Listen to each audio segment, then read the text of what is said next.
Então, começando aqui nossa aula 11, nós vamos resolver algumas questões aqui. Eu separei dois exemplos que podem ser interessantes para ajudar na prova.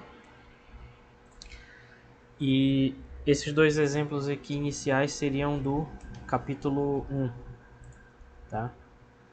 Então, esse aqui seria do capítulo 1. Se eu não me engano, é o capítulo de medição, tá? Então, deixa só eu organizar um pouquinho melhor aqui, para não ficar muito solto. Ok. Tá. Então, sobre medição, eu separei aqui um exercício de conversão de unidades, que é o que a gente vê no início. Então, um micrômetro também é chamado de micron, tá? Quantos microns tem um quilômetro? Então, essa seria a letra A, é uma conversão de unidades, isso daqui. Como vocês sabem, essa letra M, aqui depois essa letra aqui é uma letra grega chamada Mi, né? Essa letra aqui é uma letra grega. E como vocês sabem, o M é o símbolo do metro, que é a grandeza SI para comprimento, certo? E essa letra no nosso contexto aqui, ela é também um prefixo, que significa 10 elevado a menos 6, né? Ok? Beleza. Então, um micrômetro é um micron. Quantos microns tem em um quilômetro? Então aqui a gente precisa converter de quilômetro para metro, para micrômetro, né? Esse aqui, esse mi com M é chamado de micrômetro. Não lembro agora se tem um acento aqui, mas acho que tem. E nessa questão ele está falando para a gente que é também chamado de micron. Eu nunca tinha ouvido, na verdade, essa expressão, primeira vez. Mas ok. Aí a questão pede para a gente converter isso para quilômetro.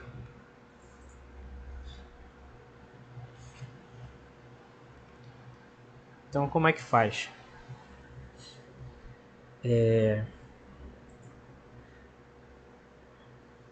Basicamente é o seguinte, 1 quilômetro, a gente pode chegar no micrômetro aos poucos.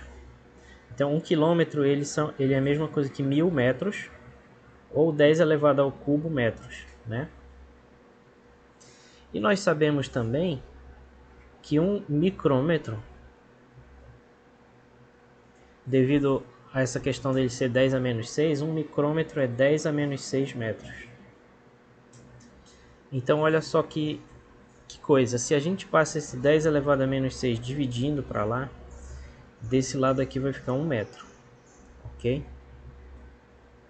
Então 1 metro ele vai ser 1 micrômetro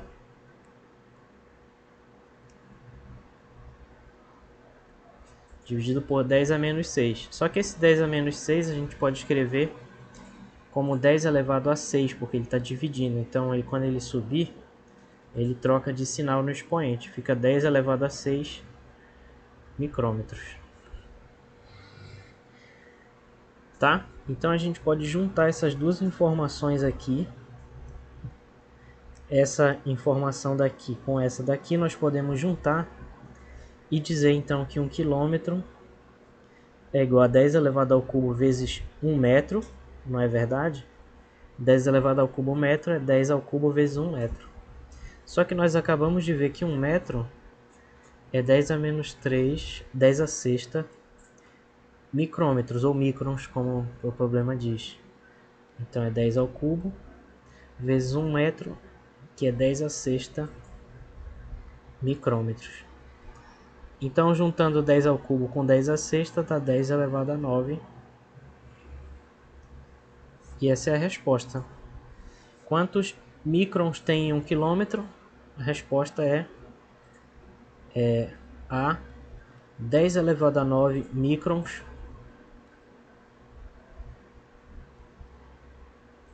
em 1 quilômetro. Essa seria a resposta. Ficou alguma dúvida aí, pessoal, em relação a esse cálculo? Alguém não entendeu? E por enquanto está bem tranquilo. Se houver dúvida, eu sei que hoje é sábado, mas aproveitem aí para esclarecer.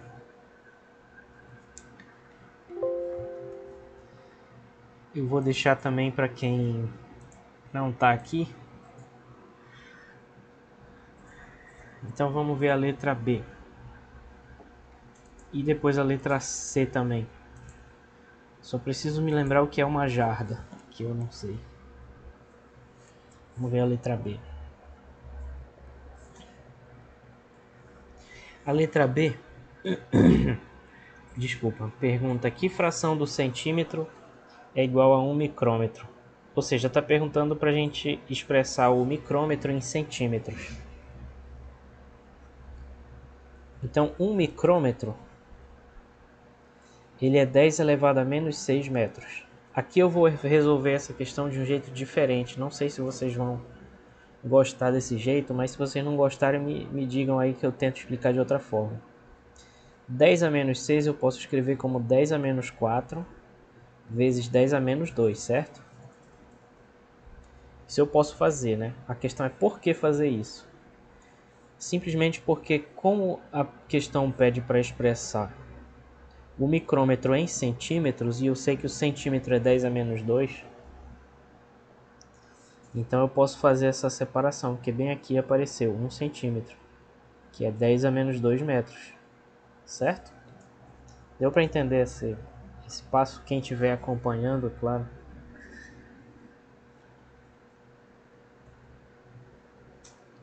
Tá? Bom, então um micrômetro ele vai ser 10 a menos 4 vezes 1 centímetro. Então vai ser 10 a menos 4 centímetros. Então a pergunta é, que fração do centímetro é igual a 1 micrômetro? E a resposta é 1 micrômetro é igual, nesse caso 10 a menos 4, então 1 micrômetro é igual a 1 sobre 10 mil, já que ele pergunta em que fração, é uma fração de 1 sobre 10 mil do metro. Aliás, do centímetro.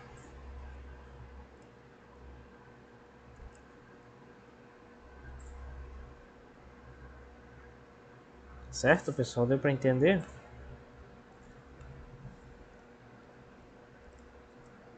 Sim, professor, no caso vai ter que tirar da anotação científica, né?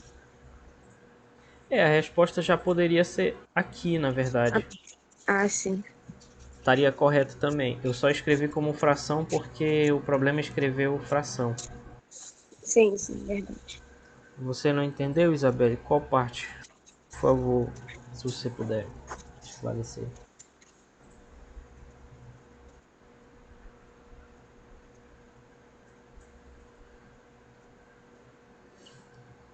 Essa mudança bem aqui?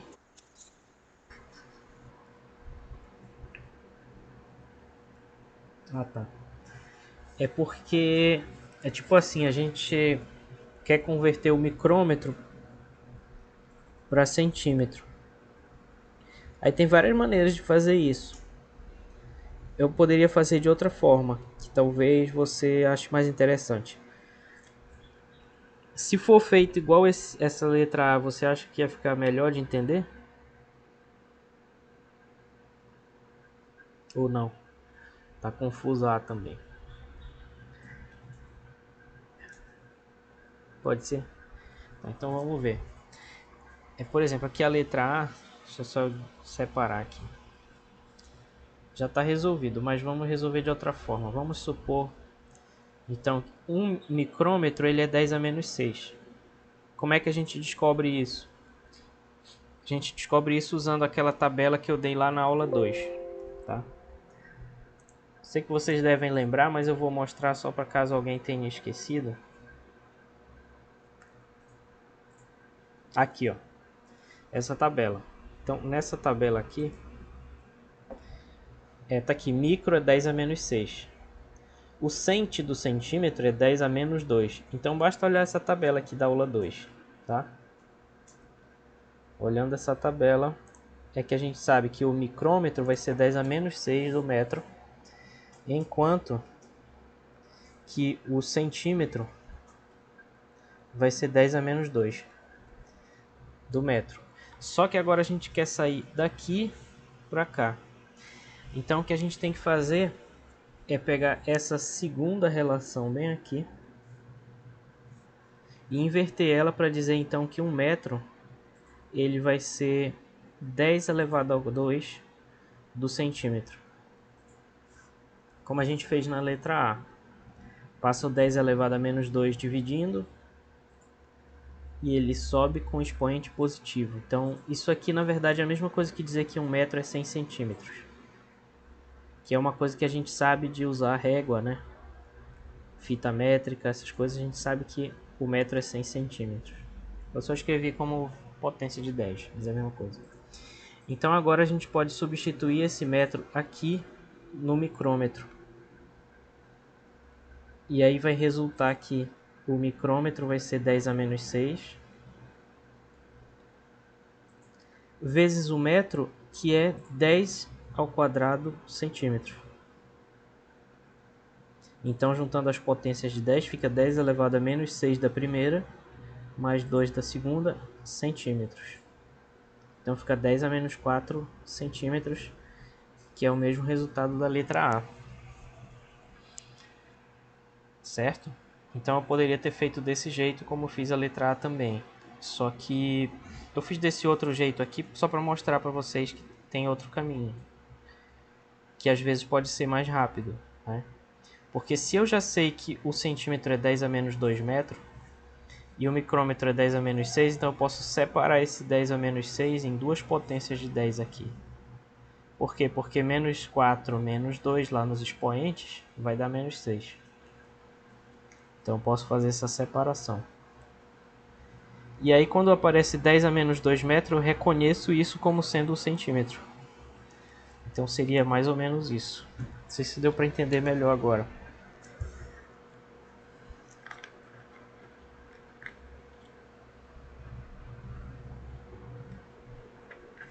Tá legal.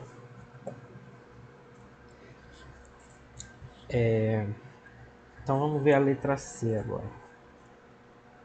Quantos microns tem uma jarda? Eu não sei o que é uma jarda. Deixa só eu descobrir aqui no site mais confiável da internet. Deixa eu ver.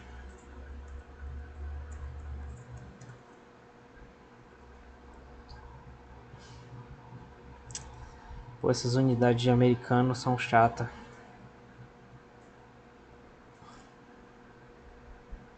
Aproximadamente 0,9144 metros. Vamos aproximar para 0,91.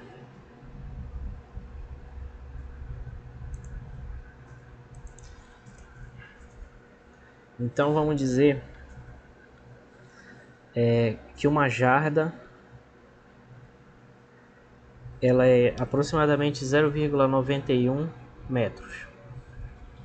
Quantos microns tem uma jarda? Aí ficou mais complicado. Vamos fazer então uma regra de 3.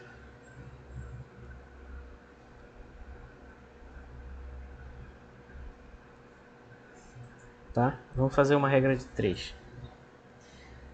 Assim, se eu sei que uma jarda...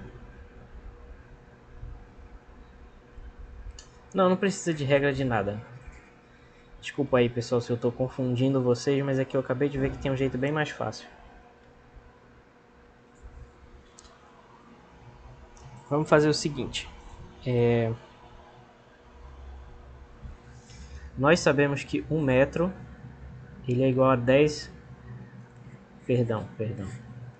1 micrômetro é 10 a menos 6 metros.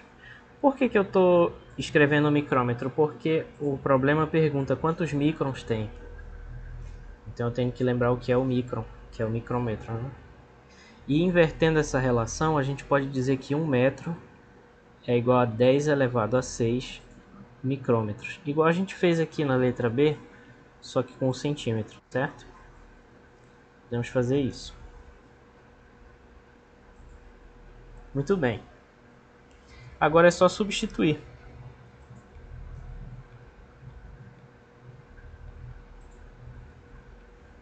Então uma jarda vai ser aproximadamente 0,91 vezes 1 metro, ou seja, 0,91, puxando lá de cima, 0,91 vezes 10 a sexta micrômetros. Essa daqui já é uma resposta que, se vocês botarem na prova, com certeza vai estar certo e vai valer a pontuação completa, claro. Mas a gente pode melhorar essa resposta pegando um desses 10 aqui, que tem 6 10 multiplicando um aqui, né? 10 vezes 10 vezes 10, 6 vezes. A gente pode pegar um deles e escrever assim: 0,1 vezes 0,91 vezes 10 vezes 10 a quinta, tá? A gente pegou um emprestado aqui, por quê? Porque agora a gente pode multiplicar esse 10 pelo 0,91, aí vai ficar em notação científica. Então vai ficar 9,1 vezes 10 a quinta micrômetros. Tá? Então é assim que a gente pode converter a jarda em micrômetros. Certo, pessoal? Deu para entender essa letra C aí? Professor? Oi? Oi? Licença lhe interromper. Essa aula vai ficar gravada, né? Sim, estou gravando. Ah, tá, perfeito. Obrigado, professor. Tá. É muito estranho ouvir minha voz passando e depois voltando. Mas tudo bem. Não tem problema nenhum, estou gravando sim. Beleza. Pessoal, não tem que pedir desculpa para me interromper não. Vocês podem participar o quanto quiser, tá? Fiquem à vontade. Agora, Eu fiquei preocupada em saber agora o valor da jarda. ficou? Espero que não venha na prova. Foi? Não gostou dessa letra C aí? Não, só no caso de ter que saber o valor, entendeu? Os que nós já Ah, estamos tá. acostumados, a gente já sabe, né? Agora quando aparece algo diferente. Não, mas eu também não Professor, mas sabia. a jarda é um valor padrão ali no caso, 0,9144 sempre, não é isso? Sim. Sim. Se a gente tivesse presencial e eu passasse isso na prova, com certeza eu ia dizer. Com Ah, certeza ia estar sim. escrito. Sabendo que uma jarda é aproximadamente 0,91 metros, né? Mas aí, como a gente não está na situação presencial, eu já estou subentendendo que, se eu botar na prova, vocês vão pesquisar e vão achar no Google. Certo? Certo. Beleza. Tá. Ok. Mas a conversão, deu para entender essa conversão aí? Sim, deu sim. Bacana. Legal. Então vamos tentar fazer esse outro exercício que eu deixei numa aula aí.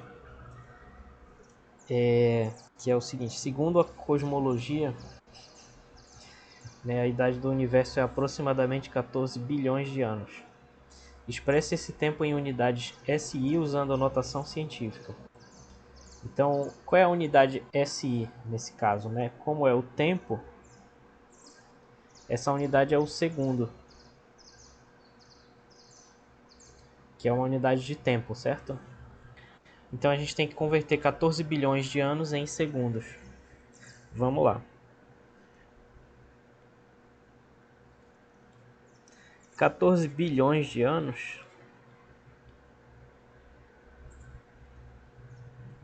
Primeiro é o seguinte, que 14 bilhões é 14 000 000. Isso daqui é o bilhão, né? Porque se fosse o 14 bem aqui, seria 14 mil. Bem aqui seria 14 milhões, se fosse assim, né? Então, para ser bilhão, tem que ter mais 3 zeros. Então, esse aqui é o 14 bilhões de anos. Aí a gente já escreve isso em notação científica. Fica 1,4. E eu vou contar bem aqui as casas decimais. Se a vírgula está aqui, eu vou contar as casas decimais até acabar aqui, tá? Então vai ser uma e depois tem 9, né? 1, 2, 3, 1, 2, 3, 1, 2, 3. Então 3, 6, 9, 10. 10 casas decimais. Então fica 1,4 vezes 10 elevado a 10 anos, tá? Certo? Deu para entender essa parte aí? Alguém não entendeu essa parte?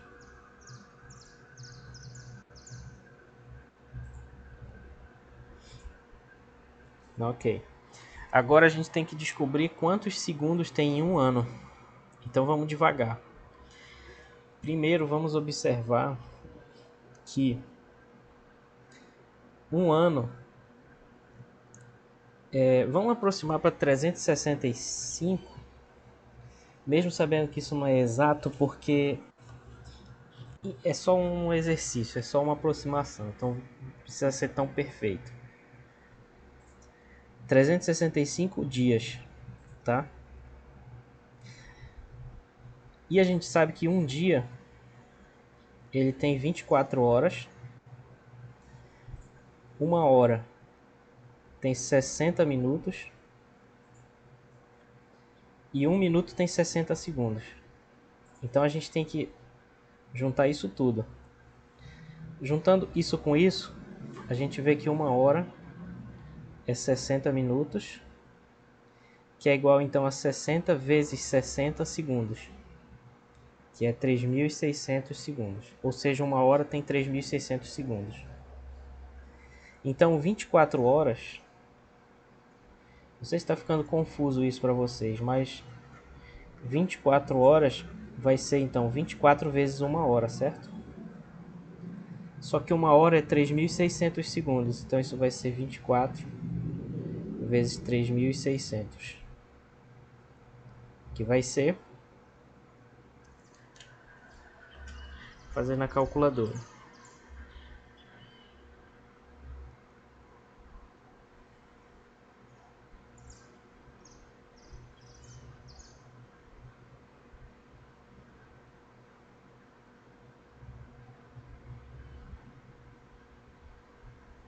a calculadora do Android mudou e ficou uma merda.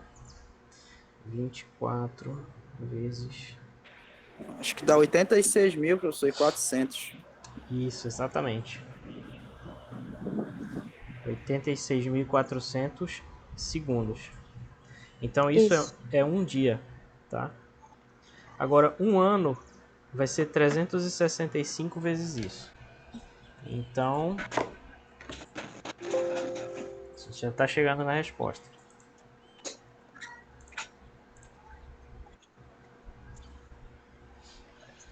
Né? Então isso significa que um dia, que é 24 horas, vai ser 86.400 segundos. Para facilitar, vamos já deixar isso aqui em notação científica. Então fica 8,64 vezes 10 elevado a quanto? Como a vírgula está aqui no 8, a gente vai contar então 1, 2, 3, 4 casas. Então vai ser 8,64 vezes 10 a quarta segundos. Isso é um dia. Pessoal, alguém deixou o microfone ligado.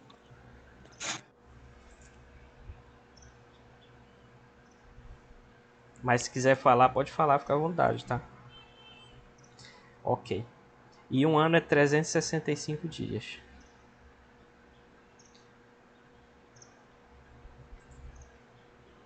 Então vai ser 365 vezes a duração de um dia em segundos, que é isso aqui. Então eu multiplico. Vezes 8,64 vezes 10 a quarta. E antes da gente... Não vamos multiplicar ainda, vamos logo dar o resultado, né? Que 14 bilhões de anos é 1,4 vezes 10 a 10 anos. E a gente sabe que um ano em segundos é isso aqui. Então 14 bilhões de anos aqui vai ser 1,4. Porque assim a gente multiplica só uma vez, né? Vezes um ano, que vai ser 365, vezes 8,64, vezes 10 a quarta, tá? Então vou apostar um aumento aqui para quem conseguir fazer primeiro.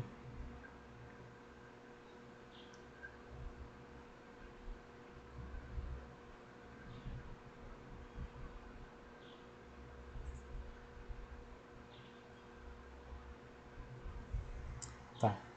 É aproximadamente 4.415. Vou ignorar aqui as vírgulas, porque é só uma aproximação. Vezes 10 elevado a o 10 dessa potência aqui e o 4 dessa aqui. Então isso é 4.415 vezes 10 elevado a 14. Só que a gente pode colocar em notação científica, vai ficar aproximadamente, desprezando aqui essa terceira casa decimal, 4,41 vezes 10. Como eu botei a vírgula aqui no 4, vai ter 1, 2, 3 casas decimais. Então vai ser 14 mais 3 casas decimais. Então isso vai ser 4,41 vezes 10 elevado a 17 segundos. Então essa é aproximadamente a idade do universo em segundos. Certo, galera? Deu para pegar a ideia desse exemplo aí? Ficou muito... Professor, deixa eu lhe perguntar uma coisa aqui. Nessa multiplicação aqui, o senhor multiplica 1,4 vezes 10 elevado a 10 vezes 365 vezes 8. O senhor multiplicar tudo de uma vez, é isso? É? Não, não. Foi muito bom tu trazer essa questão, porque não é assim. Um dos motivos da gente usar a notação científica é porque se a gente jogar 86.400 na calculadora, vai ser difícil. Então a gente transforma isso em 8 vezes 10 a quarta. Aí a gente só trabalha com 8. Essas potências de 10 a gente faz de cabeça. Desse jeito aqui, ó. Eu multipliquei 1,4 vezes 365 vezes 8,64. Foi isso que eu multipliquei. Tá? E deu esse 4.000 e pouco aí. Ah, no caso, as potências do senhor só juntou É, e somou os expoentes. isso, exatamente. Ah, perfeito. É porque eu fiquei meio embananado aí com esse resultado. Eu fiz um Mas pouquinho perfeito. rápido, né? Agora, Foi mal aí. não, é porque agora que eu entendi agora que o senhor só as potências do senhor usou de forma diferente, multiplicou, Uhum. só somou, né, os expoentes. É exatamente, é muito melhor fazer assim. É só complementando o que ele falou, então aí a gente pega as potências de 10 e só soma os expoentes. Então ficou 10 mais 4 aqui, que deu 14. Aí a gente só multiplica os outros. Aí, como deu um número grandão de novo, eu boto em notação científica de novo. Deixa eu só botar só mais um passo aqui, que seria o seguinte: 4.415 é a mesma coisa que 4,41, aproximadamente, desprezando esse 5 aí, vezes 10 ao cubo, certo? Por quê? Porque tem 3 casas decimais depois do 4 ali. Vezes o 10 a 14, que já estava lá. Então, de novo, ficou 4,41 e de novo a gente vai somar as potências de 10, só que agora vai ser 3 e 14, que dá 17. Quando a gente escreve em notação científica, pessoal, só uma observação, só para vocês saberem o nome. Sempre que a gente escreve em notação científica, essa potência de 10 que sobra aqui é o que a gente chama de ordem de grandeza.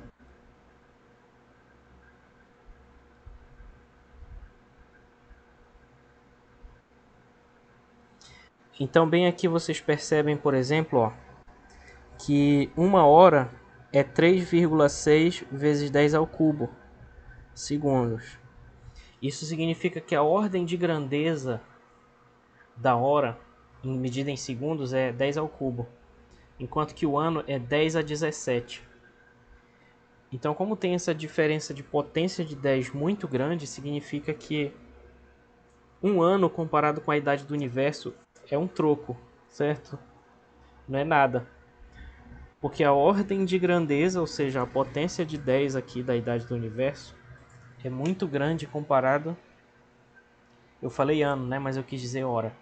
Comparado com a hora aqui, não é nada. Então, uma hora a mais ou a menos na idade do universo não faz diferença numericamente falando, certo? Beleza? Bom, espero ter contribuído com alguma coisa com esses exemplos aí.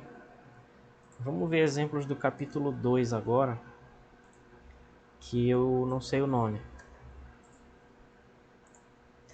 Vamos ver aqui.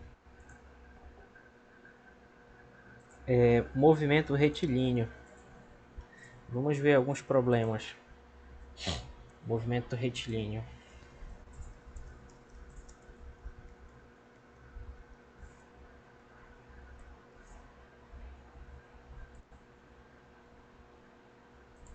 Tá.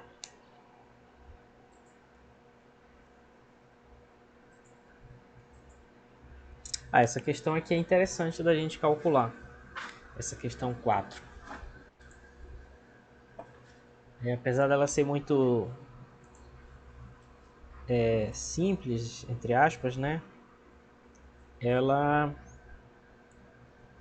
também é bem interessante.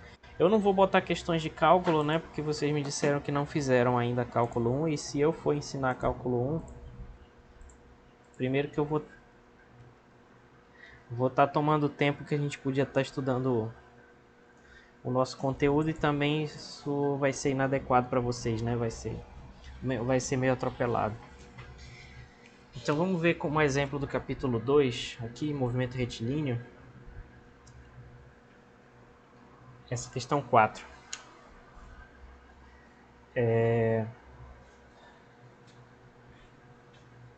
Preciso encher minha garrafa aqui. Se vocês me derem 2 minutos, tá bom? Eu vou voltar rapidinho, já volto.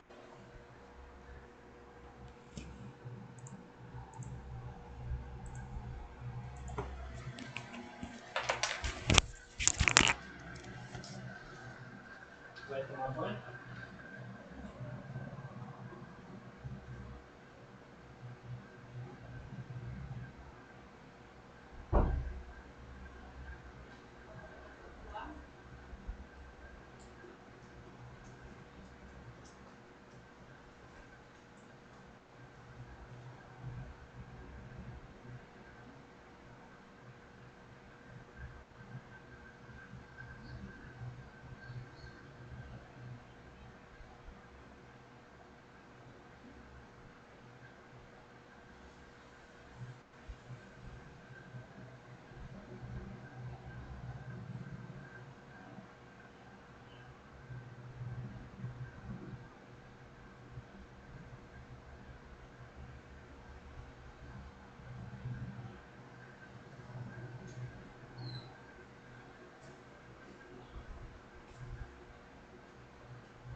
Oi, pessoal, voltei aqui.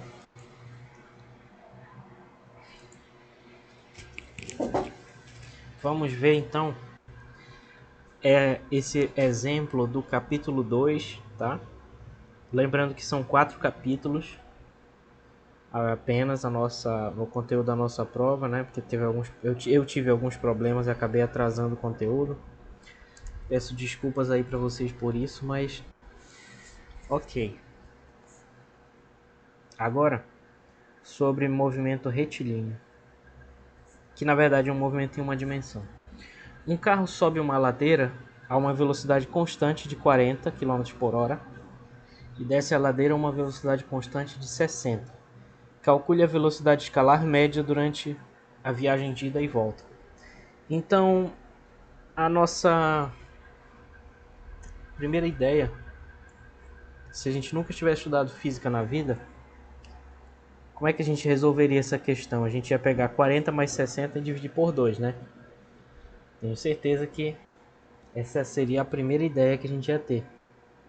Mas a questão é, será que é assim mesmo? Porque velocidade média, ela é espaço percorrido dividido pelo tempo, né?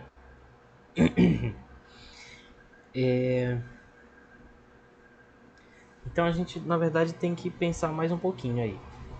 Porque ó, tem uma ladeira bem aqui. Aqui é a ladeira. Aqui embaixo é tracejado porque não existe, né? O chão continua bem ali. Aí bem aqui tem um carrinho descendo a ladeira aqui. Um Chevette aqui descendo a ladeira. Certo? Então ele sobe primeiro a ladeira a 40 km por hora e desce com 60. Para a gente ter certeza de que na verdade a média de tudo vai dar 50, vamos fazer o seguinte, vamos supor que essa ladeira ela mede ΔX. Por que ΔX? Porque a gente não sabe quanto é, o problema não disse. Então vamos dizer que é ΔX. E vamos dizer também que esse ΔX é percorrido num tempo ΔT. Certo?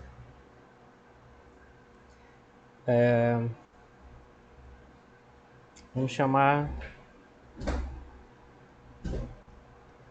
de ΔT de subida, que é o tempo que levou para subir. E vamos chamar de ΔT de descida, o tempo para descer.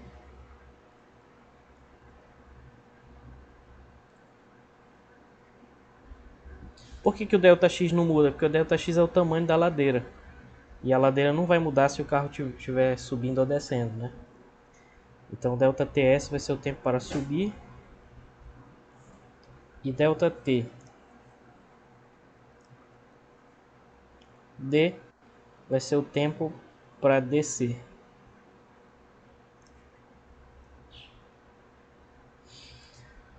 Ok. E a velocidade média, então, na subida?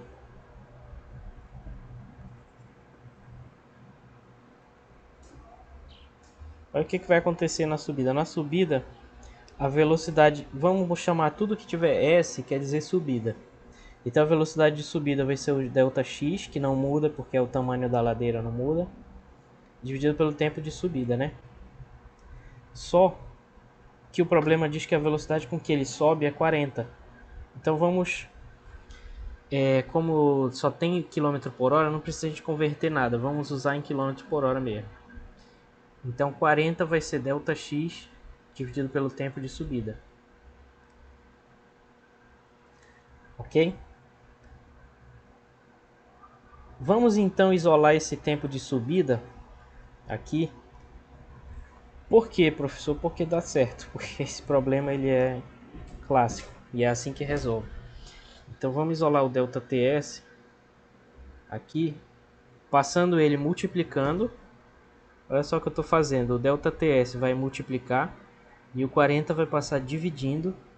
Então fica ΔX sobre 40. Ok? E a gente para por aí. Na descida,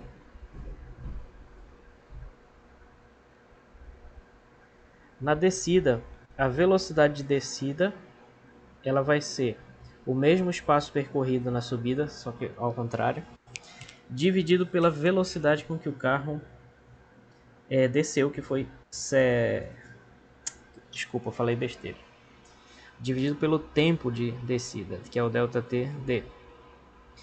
Então, isolando esse ΔT, primeiro verificando que a velocidade de descida é 60, então fica 60 igual a ΔX sobre o tempo de descida. Aí a gente isola o tempo de descida, então o tempo de descida, mesma coisa que eu fiz ali. Passa o tempo multiplicando, passa o 60 dividindo. Ele vai ser ΔX sobre 60. Agora nós vamos pegar, olha só, para vocês verem que no início a gente achava que ia dar 50, né? Será que vai dar 50? Vamos ver, pode ser que sim. Mas agora a gente vai ter certeza, né? Porque agora a gente sabe física. Ok. Beleza.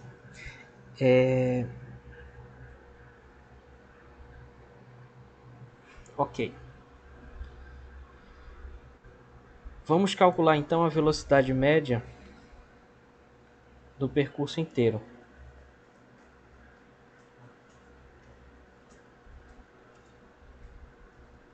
Vejam o seguinte, que no percurso inteiro, o espaço percorrido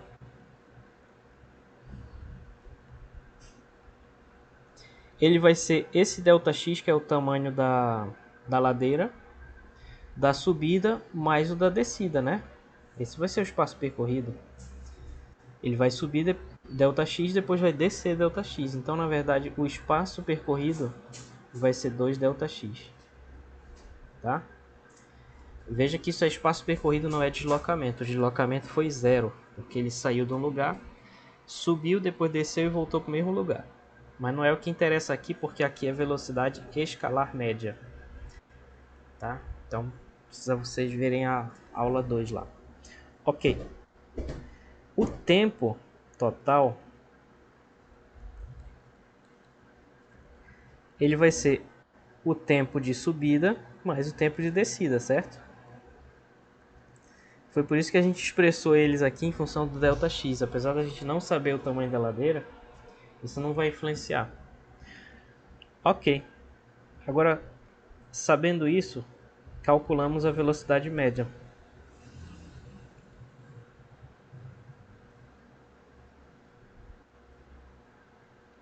Eu gostei dessa questão, achei ela interessante. Muito interessante.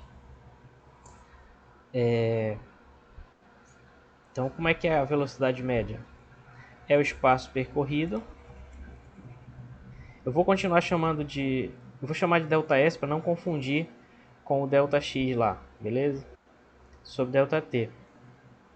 Então, isso vai ser 2ΔX lá em cima, dividido pelo tempo de subida mais o tempo de descida. Deu para entender essa montagem aqui, pessoal? Antes que da gente calcular e finalizar e dar a resposta. Alguém não entendeu como eu montei isso aí? Pode perguntar. Professor, você poderia voltar essa questão, por favor? O slide aqui, diga. É, essa daí mesmo que eu não entendi. Pode explicar agora ou depois da outra. Tanto faz. Tá. Você prefere terminar logo a questão para... É, pode ser. A gente volta, né, pra essa depois. Tá.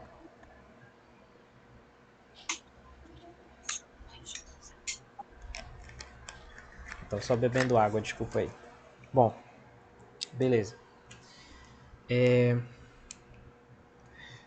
Então, agora eu vou pegar isso daqui que a gente determinou, essas duas expressões, e vou jogar lá. Então, fica 2ΔX em cima. E embaixo fica o tempo de subida, que é ΔX sobre 40. Bem aqui, ó. Tempo de subida, ΔX sobre 40. Mais o tempo de descida, eita, que é esse aqui, ΔX sobre 60. Tá?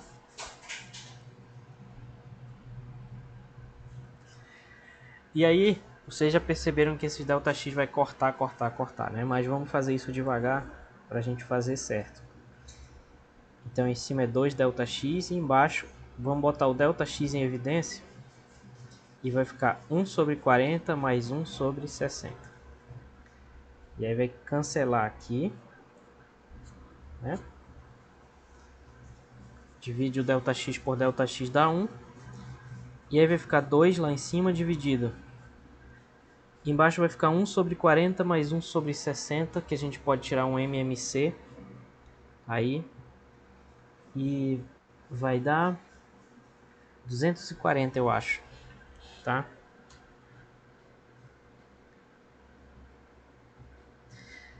Então em cima aqui do 40 vai ficar 6. E em cima do 60 vai ficar 4, né? Por quê?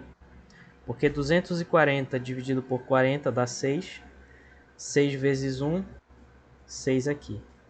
Depois 240 dividido por 60 dá 4. 4 vezes 1, 4. Então fica 2. Olha só o tamanho das frações aqui. Cuidado, hein? Eu fiz essa barra aqui de baixo menor porque essa fração toda está no denominador dessa maior zona aqui, certo? Então é bom ter cuidado com isso. Então fica 2 com uma barra gigante dividido por, embaixo 6 mais 4, 10, dividido por 240. Aí para facilitar dá para cortar esse zero com esse zero aqui.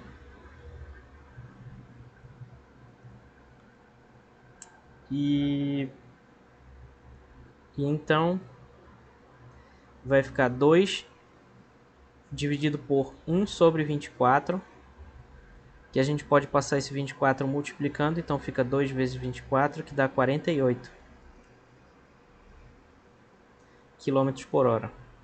Então, ao contrário do que a gente pensaria numa primeira vista, a velocidade média não é 50,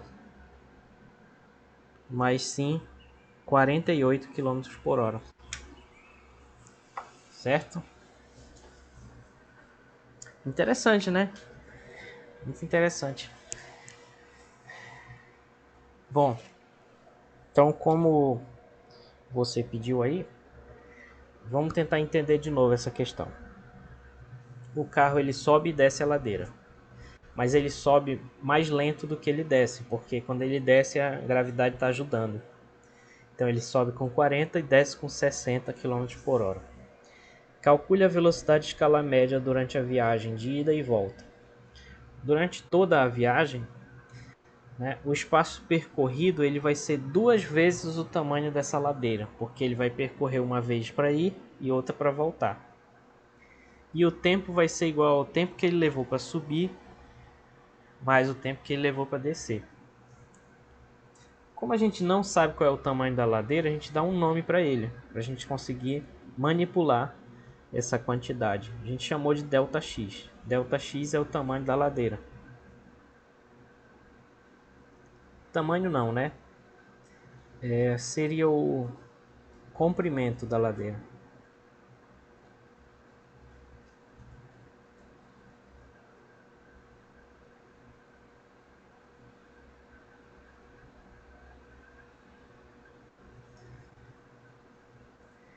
Tá, então essa grandeza ela é desconhecida. Aí a sacada aqui é o seguinte: como a gente sabe a velocidade, então a gente vai expressar o tempo em função da velocidade. Essa que é a sacada. Como é que a gente faz isso? A gente pega a expressão da velocidade da subida e da descida e manipula. Então a velocidade da subida é dada no problema, é 40, a gente substitui. E aí a gente isola esse tempo de subida. Por que a gente está fazendo isso? Porque a velocidade da subida ela vai ser o espaço percorrido para subir dividido pelo tempo.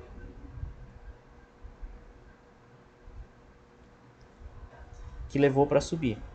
Só que como ela sobe e desce com velocidades diferentes, então o tempo de subir vai ser diferente também do tempo de descer. Então aqui no ΔX não precisa botar um S, porque a ladeira não vai mudar de tamanho, mas o tempo vai, né? E aí a gente substituiu a velocidade e depois isolou o tempo. O tempo ficou ΔX sobre 40. Esse é o tempo para subir em função do tamanho da ladeira. Fazendo a mesma coisa na descida, a gente descobre que o tempo para descer foi o tamanho da ladeira dividido por 60. Agora a gente calcula a velocidade média do percurso inteiro, certo? Que vai ser o espaço percorrido no percurso inteiro dividido pelo tempo percorrido no percurso inteiro. Esse aqui vai ser o ΔS. E esse aqui é o ΔT. Né? O ΔS vai ser o espaço percorrido no percurso inteiro, que é 2 vezes a ladeira. E o tempo total vai ser o tempo para subir mais o tempo para descer. Aí a gente só substitui tudo que a gente fez no slide anterior, que no caso seria essa expressão e essa aqui. Substituímos, né, na fórmula da velocidade média.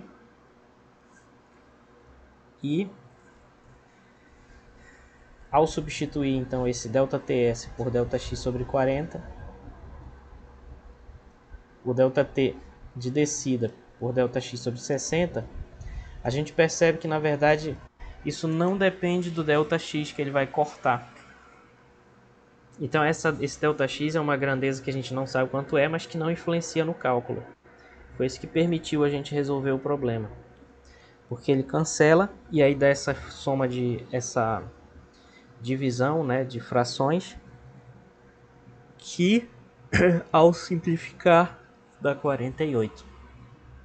Só como curiosidade, pessoal, existe uma fórmula. Se a gente chamar a velocidade da subida de V1 e a velocidade da descida de V2, se eu não me engano, isso daqui vai dar 2V1 V2 sobre V1 mais V2, algo assim, que é a chamada média ponderada, né? Então é curioso isso. À primeira vista a gente acharia que era só pegar o 40, somar com 60 e dividir por 2, mas isso daria 50, não daria a resposta certa. Por quê? Porque isso aqui é uma média aritmética. E a fórmula correta para essa expressão aqui é a média ponderada. Quer ver se a gente pegar, deixa eu ver se está certo. Ia ficar 2 vezes 40 vezes 60, dividido por 100.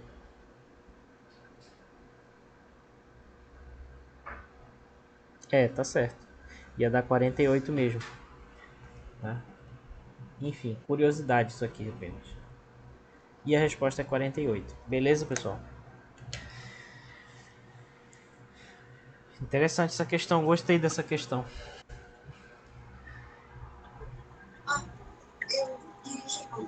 Agora eu entendi, professor. Muito obrigada. Beleza. De nada, estão me pagando para fazer isso, relaxa. Beleza. Deixa eu ver se tem uma questão envolvendo aceleração agora.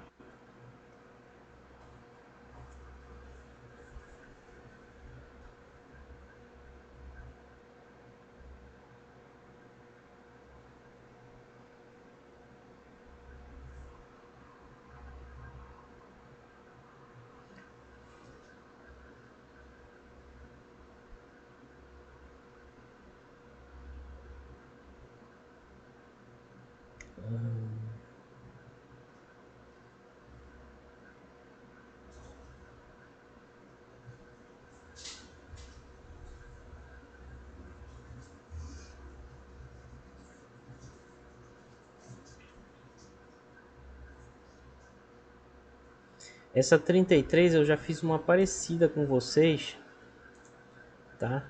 Então eu vou pedir para vocês darem uma olhada lá na aula, se eu não me engano, na aula 3, tá? Eu tenho certeza que eu fiz uma questão parecida com essa, que eu tirei de um livro de ensino médio, mas é um livro muito interessante.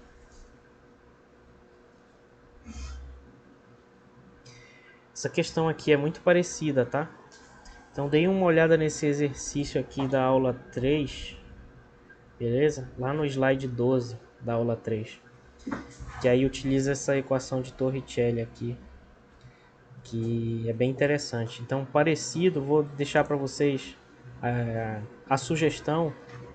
Deem uma olhada na questão 33 aqui, tá? Tentem fazer essa questão, que ela tá bem interessante. Questão 33 do capítulo 3, né? capítulo 2, né?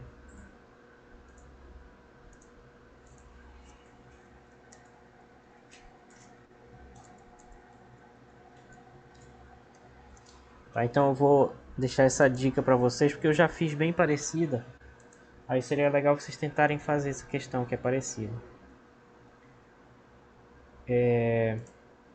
Bom, aí a gente tem vetores e depois tem o movimento em 2 e 3 dimensões.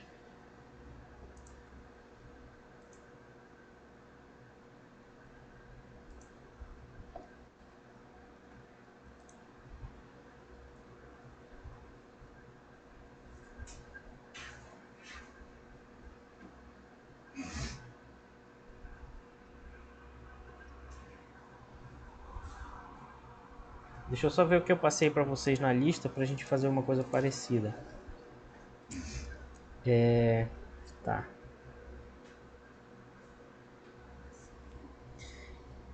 Tá, então deixa eu fazer uma coisa parecida com essa questão 3, mas só com um vetor diferente.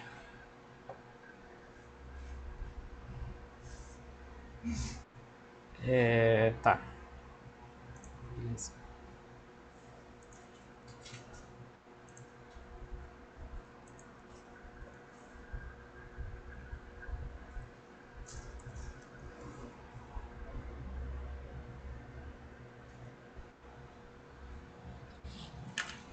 Vamos ver um exercício aqui. Vamos supor então que a gente tem esse vetor A, que é igual a 2i mais 2j mais 3k, e que a gente tem um vetor B aqui, que é igual a menos i menos 2j mais k. Aí o exercício pede o seguinte: calcule. É até difícil dar nome aqui, vamos chamar assim. Primeira questão, vamos calcule A mais 3B. Depois calcule A escalar B.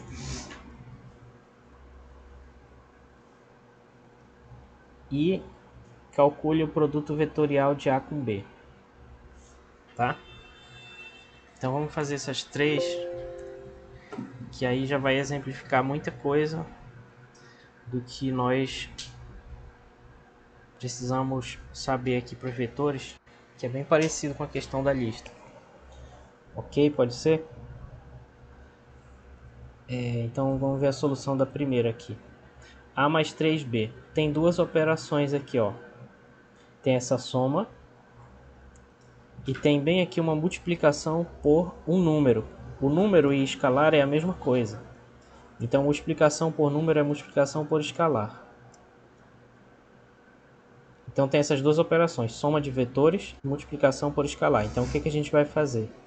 Vai pegar o B, multiplicar por 3, depois pegar esse resultado e somar com o A. É isso que a gente vai fazer. Então, a gente bota o A aqui, que é 2i chapéu. Pessoal, não pode esquecer esse chapéu em cima do i, j e k aí, senão tá errado, tá? Esse chapéu é para dizer que ele é o vetor unitário lá do eixo x, y, z. E também não pode esquecer esse parêntese depois do 3 para botar o b, que é para poder dizer que o 3 está multiplicando todos esses três negócios aqui, e não só o primeiro. Se eu não boto parêntese, primeiro que está errado, porque eu deveria botar assim. Mas aí eu estaria dizendo que ele está multiplicando só esse. Mas como é 3 vezes o vetor b, eu tenho que botar um parêntese que envolva todo o vetor b que está aqui. Certo? É o chuveirinho. Chuveirinho? Chuveirinho. Não entendi. O que é isso? Nunca ouviu falar? Não. A professora aqui fala, é porque vai me explicando todos os termos de dentro de parênteses. Ah, tá. Ah, isso daqui, né? Ah, tá. Sim. Legal, não conhecia esse nome. Seria a distributividade, né? Na verdade. Isso. Bacana. Aprendi um nome novo. Então aqui ficaria 2i mais 2j mais 3k. Aqui a gente vai multiplicar então 3 vezes menos i vai ficar menos 3i. Tá? Depois 3 vezes menos 2j, menos 6j. E por último 3 vezes o k vai dar mais 3k. Aí aqui a gente não pode misturar i com j, i com k, não pode fazer essas misturas, a gente tem que somar i com i, então fica 2i menos 3i, fica menos i. Tá? Depois j com j, então fica 2j menos 6j dá menos 4j. E depois k com k, então fica 3k mais 3k dá mais 6k. E essa é a resposta. Então o a mais 3b é igual a esse vetor aqui, menos i menos 4j mais 6k, certo?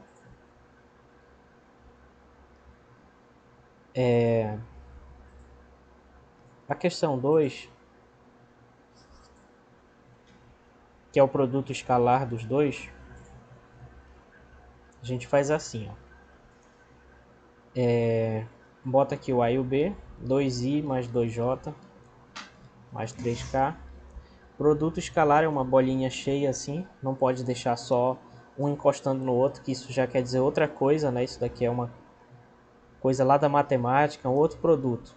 O produto escalar tem que ter essa bolinha. Aí eu boto o b aqui, os dois entre parênteses, separado por essa bolinha. Menos i, menos 2j mais k.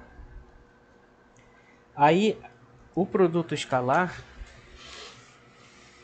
ele tem esse nome porque o resultado é um escalar, ou seja, o resultado é um número.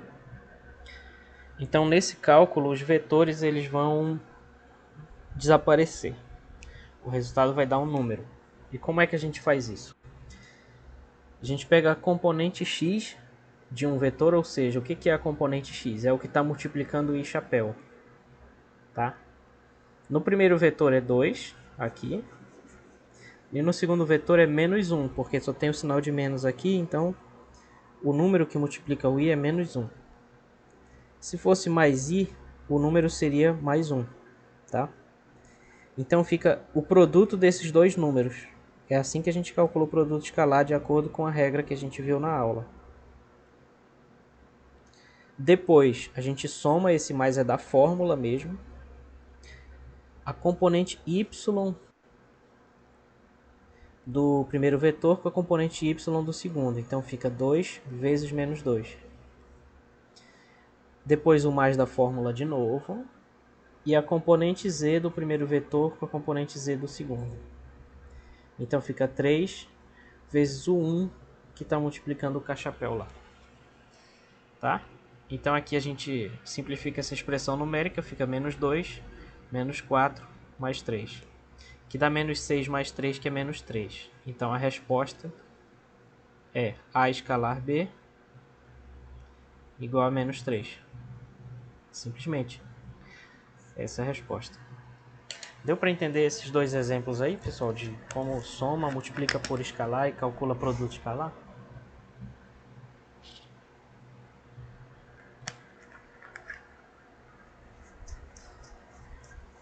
Nós estudamos isso porque a maioria das grandezas da física do conteúdo da nossa disciplina são vetores. Velocidade, aceleração, força. Também quando a gente for estudar rotação também, tudo são vetores. Certo? Certo, professor. Beleza. Aí na terceira questão, que é o produto vetorial, eu mostrei para vocês que a melhor forma de calcular esse produto vetorial mais direta é montar um determinante, né? O determinante ele não é uma matriz. O determinante ele é obtido a partir de uma matriz, né? Então a gente monta um determinante aqui que vai ser i chapéu, j chapéu e k, sempre nessa ordem, sempre na primeira linha. Aí a gente bota aqui as componentes do a, que seria o ax, ay e az. E depois as componentes do B, que seria o BX, BY e BZ. Só que agora a gente tem que substituir, né? As componentes do A vão ser 2, 2 e 3. Então eu vou substituir aqui. Componente X é 2, componente Y também e a componente Z é 3. Tá? X é o que acompanha o I chapéu, Y é o que acompanha o J e Z é o que acompanha o K. Depois no B as componentes vão ser menos 1, menos 2 e mais 1. Então a componente X do B, menos 1, porque acompanha o I chapéu. Componente Y é menos 2, porque acompanha o J. Então BY é menos 2. E a componente Z é mais 1. Aí para calcular o determinante, a gente repete essas duas primeiras colunas aqui. Do lado daqui. Então fica I, 2, menos 1. J, 2 menos 2. E agora a gente multiplica cruzado. Então vai ter essa multiplicação bem aqui, que dá 2i positivo. Essa multiplicação aqui, menos 3j. E essa multiplicação aqui, menos 4k. Depois, no sentido inverso, a gente multiplica e também inverte o sinal.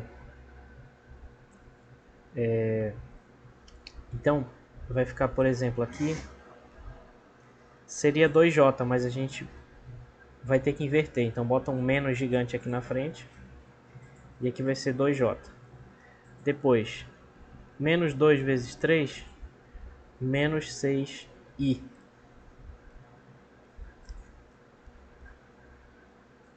Aqui é positivo, esqueci de botar.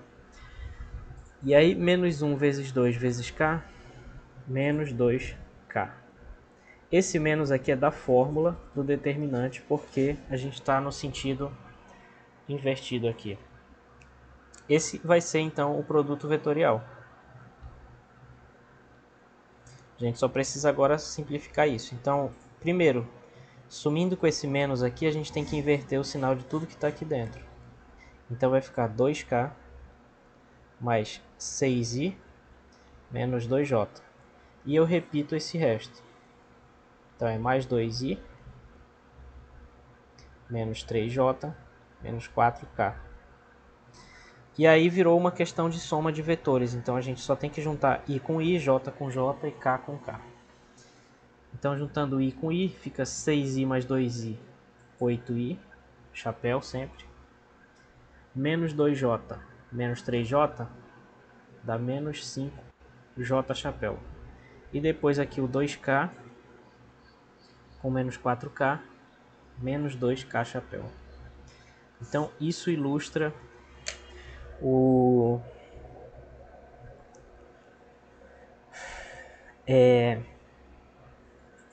produto vetorial. Desculpa, deu um branco agora. Beleza, pessoal? Deu para vocês entenderem esses três exemplos aqui? Soma, multiplicação.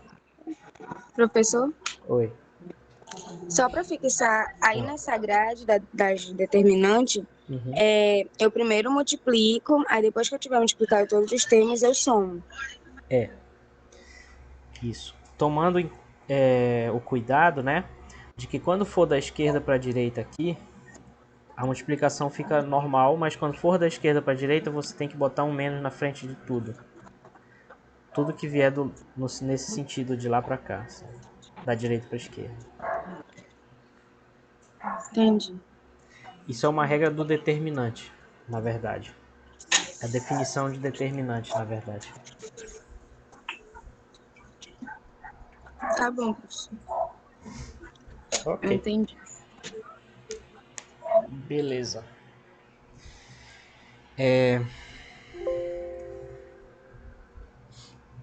Deixa eu ver se eu...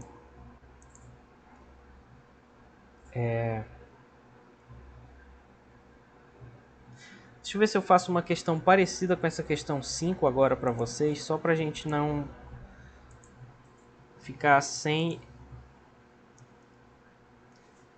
Aliás, questão 5 não dá, né? seria a questão 4. A questão 5 não vai entrar no conteúdo, né?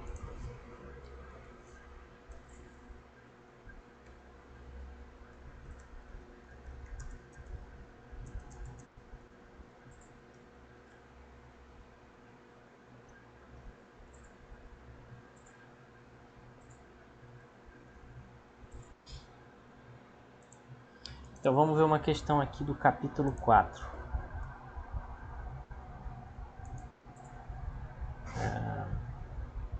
Problemas. Vou ver um problema.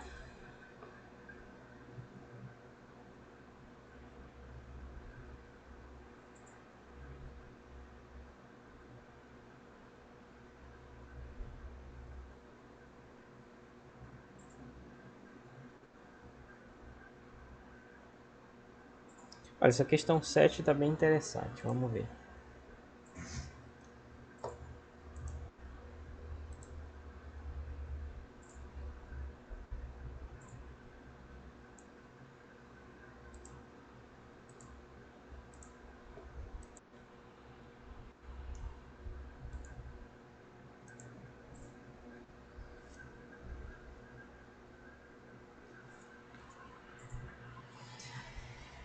Então estamos agora no capítulo 4, movimento em 2 e 3 dimensões. O vetor posição de um íon é inicialmente esse vetor aí, esse R. Deixa eu só beber uma água de novo.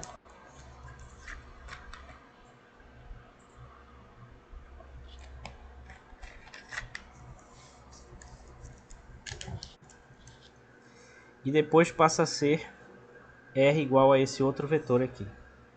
Qual é a velocidade média, V média, durante os 10 segundos na notação dos vetores unitários? Vetores unitários seria I, J e K, tá? Olha, pessoal, não sei se essa questão assusta vocês, espero que não, mas eu quero mostrar para vocês que ela é fácil, tá? Então vamos ver. Em uma dimensão a gente viu o seguinte, a velocidade média era ΔX sobre ΔT, né? Em 3 dimensões, que é o nosso caso aí, ou em 2 vai ser a mesma fórmula, a velocidade média agora ela vai ser um vetor, então ela tem que ter essa setinha aqui para dizer que é um vetor. E ela vai ser o deslocamento, que é o ΔR vetor, dividido pelo tempo, que continua sendo um número. Ok? Beleza. Então tudo que a gente precisa fazer é calcular esse deslocamento vetorial aqui e dividir pelo tempo. E nós vamos ter a resposta. Tá?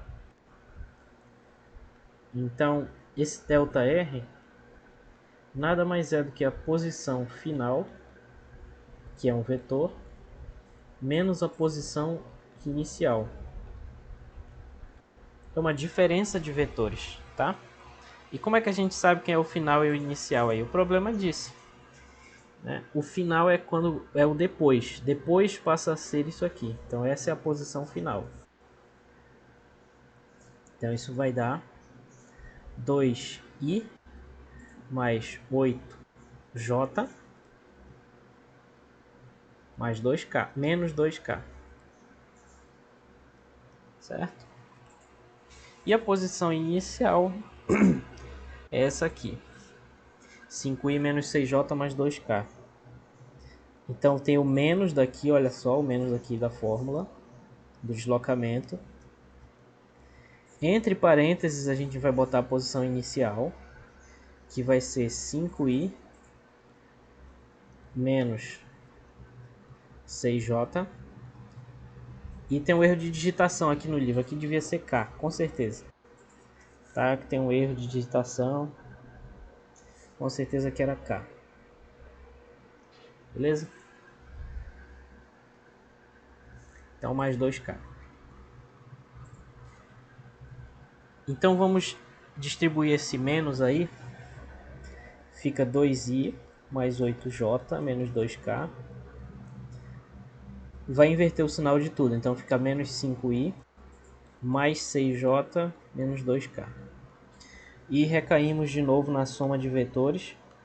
Então o que a gente vai fazer? Juntar o I com o I, o J com o J e o K com o K, certo? Então o I com I vai ficar 2i menos 5i menos 3i.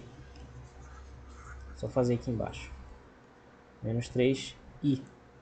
J com J, 6 mais 8, 14. 14J. I menos 2 dá menos 4K. Isso vai ser o deslocamento. Então a velocidade média vai ser simplesmente esse deslocamento dividido pelo tempo. Então vai ser menos 3i mais 14J menos 4K dividido por 10. Dividir é multiplicar, na verdade, né? Uma multiplicação por escalar, só que com o inverso de 10. Então a gente pode botar simplesmente menos 3 sobre 10i mais 14 sobre 10j menos 4 sobre 10k. Provavelmente o livro quer que a gente escreva com vírgula, porque ele deu as coisas aí tudo em vírgula. Então a gente pode escrever menos 0,3i mais 1,4j menos 0,4k. Essa é a velocidade média vetorial. É assim que a gente calcula. Beleza, turma? Pessoal, eu queria fazer muito mais exercício aqui com vocês, mas a minha garganta tá doendo e eu tô com fome. E eu aposto que vocês não me aguentam mais também, que hoje é sábado. Até que a aula tá boa, eu gostei. Ah, legal, que bom. Fico feliz. Entendi tudo. Bom, que ótimo. Isso é muito bom. Então, pessoal, eu acho que a gente vai ficar por aqui porque tá doendo minha garganta aqui. Deixa eu só parar a gravar.